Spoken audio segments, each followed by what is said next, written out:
Dans ce problème, nous avons un enfant de 48 kg qui est sur un bâton sauteur. Le, le ressort, quand il rebondit, il va compresser de 0,19 mètres. Donc, puis on veut savoir dans ce problème-là quelle hauteur maximale que l'enfant va atteindre avec son bâton sauteur. Puis on veut aussi savoir sa vitesse maximale. On me dit dans le problème qu'une fois que le bâton ici le bâton sauteur est compressé, il emmagasine d'énergie élastique l'équivalent de 120 joules. Ça veut dire que ici, quand il arrive compressé, ben c'est le E initial qui est de 120 joules. OK? Donc, mes équations pour la conservation d'énergie est ici. Le problème ici, c'est qu'au point le plus bas, c'est compressé. Le ressort en temps normal voudrait être comme ça, non compressé. Ça veut dire qu'une fois qu'il est compressé, il cherche à revenir à cette position-là. Quand il revient à cette position-là, ben, il a comme donné l'énergie à l'enfant qui tient ce bâton-là, donc il va poursuivre sa montée et il va comme sauter dans les airs, puis là, il va revenir. Là, ça va toucher le sol, ça va se mettre à recompresser pour descendre là. Donc, pour mon énergie potentielle gravitationnelle, pour la hauteur, ma référence, ça va être le point le plus bas ici, quand c'est compressé.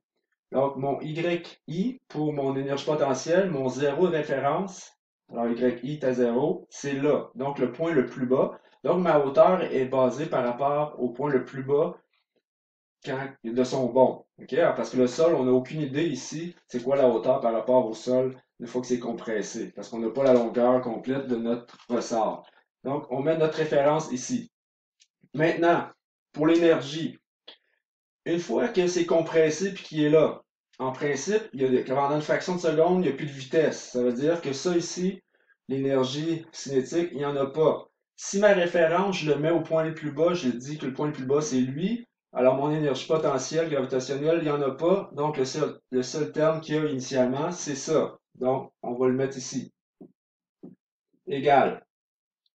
De l'autre côté, on veut connaître la hauteur maximale. Ça veut dire la hauteur quand il est là. Mais quand il atteint sa hauteur maximale, qu'est-ce qui se passe à ce moment-là? Là aussi, il est comme, oups, il a ralenti puis il arrête avant de se remettre à retomber. Donc, la vitesse ici va être de zéro quand il va être en haut. Donc, ce terme-là n'est pas là. Est-ce que le ressort est compressé et tiré? Non, parce que là, une fois qu'il a atteint cette position-là, il est décompressé, puis après, oups, il saute, il touche plus à rien. Donc, pas d'énergie potentielle élastique. La seule chose, c'est qu'il a monté, donc il y a l'énergie potentielle gravitationnelle qui vient d'apparaître. Donc, il y a seulement ce terme-là ici. Donc, il me reste ça de ma formule. Ça fait beaucoup de donc. Alors, ici, je vais aller remplacer par mes formules. Ici, je n'ai même pas besoin de remplacer ça par une formule, on me donne directement le chiffre. Donc, 120 comme ça. Ça ici, c'est quoi? C'est la masse fois notre fameux G fois le Y final. Le Y final, mais c'est ma hauteur maximale. Donc, c'est ça ici. Ça ici, c'est quoi? C'est mon YF que je veux trouver. Donc, c'est ça. J'isole, j'envoie mon 120, ici mon MG de l'autre côté avec mon 120 et ça va me donner mon YF comme ça, 120. La masse de l'enfant, c'est 48, 9,81. Et ainsi, je vais trouver que mon Y final, avec mes chiffres significatifs, c'est 0,25 mètres au-dessus du point le plus bas du saut, OK? Alors, c'est pas par rapport au sol, ça, là. Donc, c'est vraiment par rapport au point le plus bas de mon saut. Alors, il faudrait même le dire dans une petite phrase conclusion. Bon, 0,25 mètres au-dessus du point le plus bas du saut. OK? Le point le plus bas du saut, c'est quand que c'est compressé. Donc, c'est par rapport à cette référence-là. OK? Si on me disait la hauteur par rapport au sol de cette compression-là ici, j'aurais pu considérer ça, mais là, on me le donne pas dans le problème. Donc, la hauteur max, c'est 0,25 mètres au-dessus du point le plus bas du saut. Maintenant, on veut connaître la vitesse maximale. lors de tout ce trajet-là. La vitesse maximale, c'est au moment que le ressort est décompressé. Ça veut dire c'est lors de cette situation-là que je vais avoir ma vitesse max. OK? Pourquoi? Ben ici, la vitesse est zéro, puis là, ça va se mettre tout de suite après à accélérer pour atteindre une vitesse maximum quand que le ressort est complètement décompressé, parce qu'après, hop, là, c'est la gravité qui va ralentir jusqu'à temps que tu atteignes ta hauteur max. Donc, vraiment, c'est quand ton ressort est complètement décompressé que tu vas avoir ta vitesse maximum ici. Pour faire ça, ben, si je regarde, qu'est-ce que je vais avoir besoin? Je vais faire une petite pause pour effacer.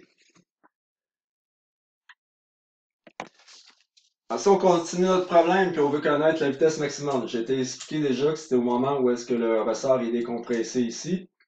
On s'en va voir qu'est-ce que j'ai besoin dans tout ça. Initialement, la position initiale, c'était ça, c'était juste de l'énergie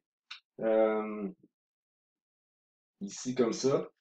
Puis il n'y avait pas de ça, de ça. OK? Alors j'avais juste l'énergie potentielle élastique. Et là maintenant, euh, juste petite- ah ouais.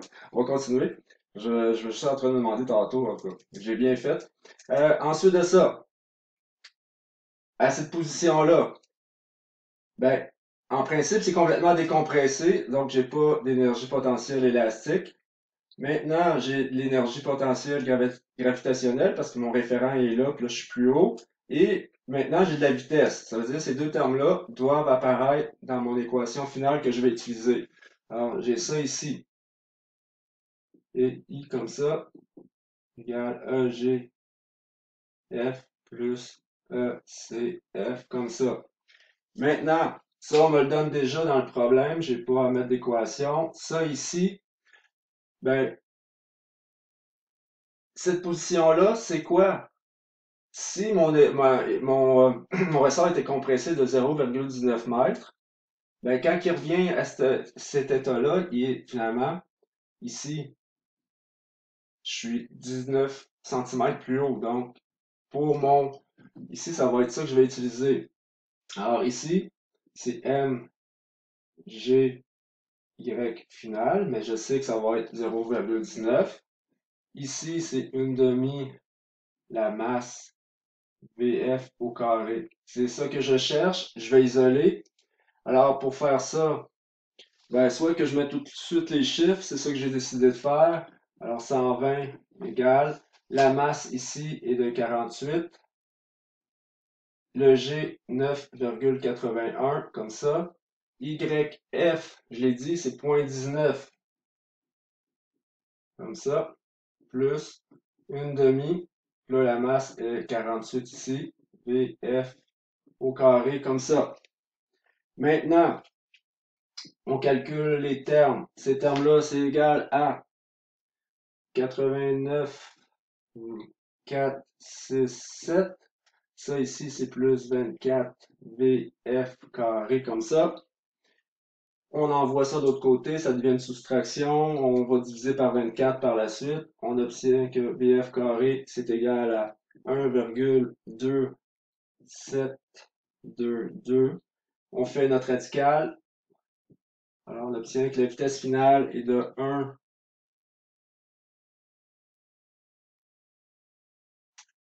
1, 2, 7, 9, 1, 2, 7, 9, ouais, mètres secondes. On arrondit deux chiffres significatifs, donc 1,1 mètre seconde vers le haut, bien sûr, comme ça. C'est sûr que là, quand ça va revenir, puis là, ça va revenir au même point, ça devrait être aussi la même vitesse. Alors, 1,1 mètre seconde haut. Donc, la vitesse maximale que l'enfant va, c'est 1,1 mètre seconde haut ou bas quand il va revenir.